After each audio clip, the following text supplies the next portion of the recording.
हरे कृष्ण। सर्वधर्मान्य परित्यज्य मामेकं शरणं व्रज, अहम त्वा सर्वपापेभ्यो मोक्षयिष्यामि मा शुचः। भगवान श्री कृष्ण जी शोक से घिरे हुए अर्जुन से कहते हैं कि संपूर्ण धर्मों को अर्थात संपूर्ण कर्तव्य कर्मों को मुझ में त्याग कर केवल मेरी शरण में आ जाओ। मैं तुम्हें संपूर्ण पापों से मुक्त कर दूंगा। तुम शोक मत करो। सांसारिक प्राणी अपने कर्मों के अनुसार सुख और दुख प्राप्त करते हैं। अपने अनुकूल सुख और प्रतिकूल दुख की निवृत्ति के लिए हम भक्तजन हमेशा प्रयास करते हैं। ऐसे ही असाधारण फलों को प्रदान करने वाले प्रयास का नाम एकादशी व्रत है।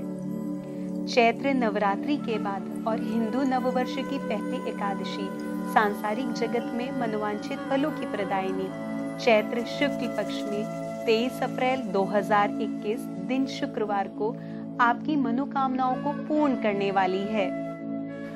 श्री हरि जी की इस प्रिय एकादशी का शुभ नाम कामदा एकादशी है। पुराणों के अनुसार कन्यादान और हजारों वर्षों की तपस्या से जो पुण्य प्राप्त होता है वही कामदा एकादशी के विधिवत व्रत करने से प्राप्त होता है। कामदा एकादशी के व्रत के फल के प्रभाव से प्रेत योनि से भी मुक्ति मिलती है। विशेष कामना पूर्ति के कारण कामदा एकादशी को फलदा एकादशी भी कहते हैं।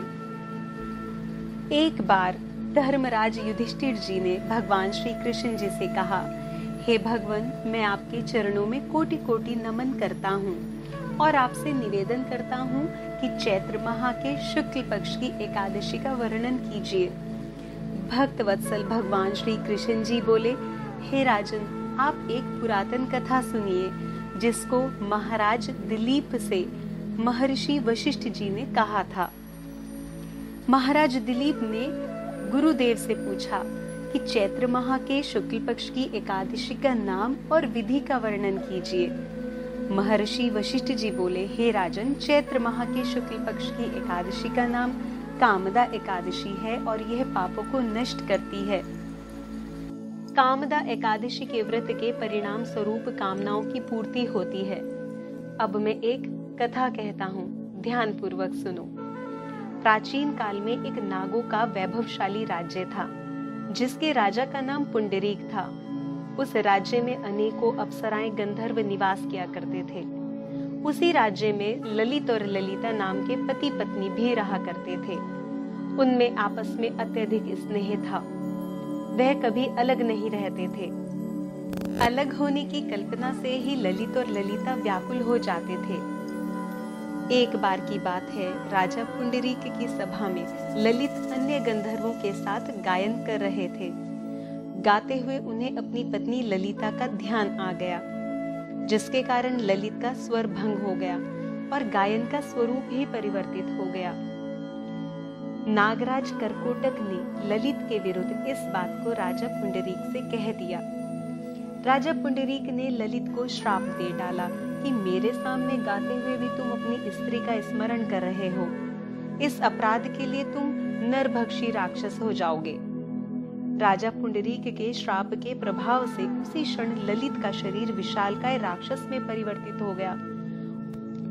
राक्षस का स्वरूप प्राप्त हो जाने पर ललित अत्यधिक दुख भोगने लगे। जब ललिता ने अपने पति ललित का यह हाल देखा तो वह विलाप करने लगी और पति के उद्धार के लिए सोचने लगी।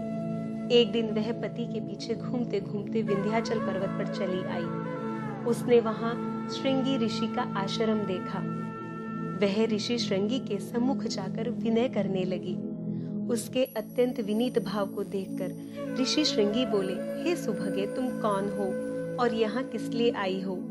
ललिता बोली, हे मुनि, मैं वीर धनवा नामक गंधर्व की कन्या ललिता हूँ। मेरे पति राजा पुंडरीक के श्राप से एक भयानक राक्षस हो गए हैं। आप उनके राक्षस योनि से छूटने का कोई उपाय बताइए। तब श्रृंगी ऋषि बोले, हे गंधर्व कन्या ललिता, अब चैत्र माह के शुक्ल पक्ष की एकादशी आने वाली है जिसका नाम कामदा एकादशी है। कामदा एकादशी का व्रत करने से मनुष्य के सभी कार्य शीघ्र ही सिद्ध हो जाते हैं। यदि तुम कामदा एकादशी के व्रत के पुण्य को अपने पति को देती हो तो वे शीघ्र ही राक्षस योनि से छूट जाएंगे। मुनि के वचनों को सुनकर ललिता ने आनंद पूर्वक कामदा एकादशी का व्रत किया और द्वादशी के दिन ब्राह्मणों के सामने अपने व्रत का फल अपने पति को दिया और भगवान से प्रार्थना करने लगी, हे प्रभु, मेरे इस व्रत के पुण्य के प्रभाव से मेरे पति राक्षस की योनि से शीघ्र ही छूट जाएं। एकादशी का फल देते ही पति राक्षस योनि से छूट गए और पुराने दिव्य स्वरूप को प्राप्त हुए। वह पहले की भांति ललिता के साथ आनंद पूर्वक रहने लगे और कुछ समय के बाद दोनों पुष्पक विमान पर बैठकर स्वर्गलोकों को चले गए। मुनि वशिष्ठ जी बोले, हे राजन, इस व्रत को विधि पूर्वक करने से सब पाप नष्ट हो जाते हैं। इस व्रत से मनुष्य ब्रह्म हत्या इत्यादि के पाप और राक्षस आदि की योनि से छूट जाते हैं। इसकी कथा व महात्म्य के श्रवण और पठन से वाजपेय यज्ञ का फल प्राप्त होता है। आइए एकादशी के व्रत और नियम जानते हैं। एकादशी के व्रतों के नियमों का पालन दशमी तिथि से ही प्रारंभ किया जाता है। अतः दशमी तिथि में सायंकाल से पूर्व सात्विक भोजन करना चाहिए और दशमी तिथि से ही चावल, उड़द, चना, मूंग, जौ, मसूर, लहसुन आदि पदार्थों का सेवन नहीं करना चाहिए। एकादशी तिथि को प्रातः काल उठकर नित्य कर्मों से निवृत्त होकर स्नान के पश्चात श्री हरि भगवान विष्णु जी के शंख, चक्र, पद्म और गदा धारण किए हुए चतुर्भुज सुंदर स्वरूप का ध्यान करते हुए व्रत का संकल्प करना चाहिए। भगवान श्री हरि विष्णु जी और माता लक्ष्मी जी को धूप, दीप, नैवेद्य, ऋतुफल, तुलसी पत्र और पंचामृत समर्पित करते हुए पूजन और अर्चन करना चाहिए। भगवान श्री हरि विष्णु जी के समक्ष व्रत कथा का पठन और श्रवण करें। व्रत के पालन करने वाले को तन और मन से शुद्ध सात्विक गुणों का पालन करना चाहिए। शांत रहकर भगवान श्री हरि विष्णु जी का मन ही मन स्मरण करें। श्रीमद् भागवत गीता जी का पठन करें। संध्या के समय श्री हरि विष्णु जी की आरती करें और एक समय फलाहार करें। यदि किसी कारण से श्रद्धालु व्रत नहीं रख सकते तो कोई बात नहीं, लेकिन एकादशी के दिन चावल का अन्न का प्रयोग ना करें। एकादशी की रात्रि में जागरण व कीर्तन का भी विधान बताया गया है।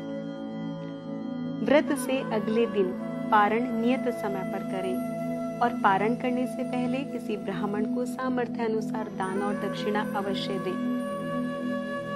आइए अपने आध्यात्मिक व भौतिक जगत में उत्थान के लिए कामदा एकादशी का व्रत करें। यदि हमारे इस प्रेम पूर्वक प्रयास से आप भगवान श्री हरि जी की भक्ति धारा से स्वयं को जोड़ने में सफल होते हैं तो भक्ति रस की इस श्रृंखला को टूटने मत दीजिए और सभी भक्तों को भक्ति रस प्रदान करते हुए इस कथा को शेयर, चैनल को सब्सक्राइब और लाइक कीजिए। हरे कृष्ण।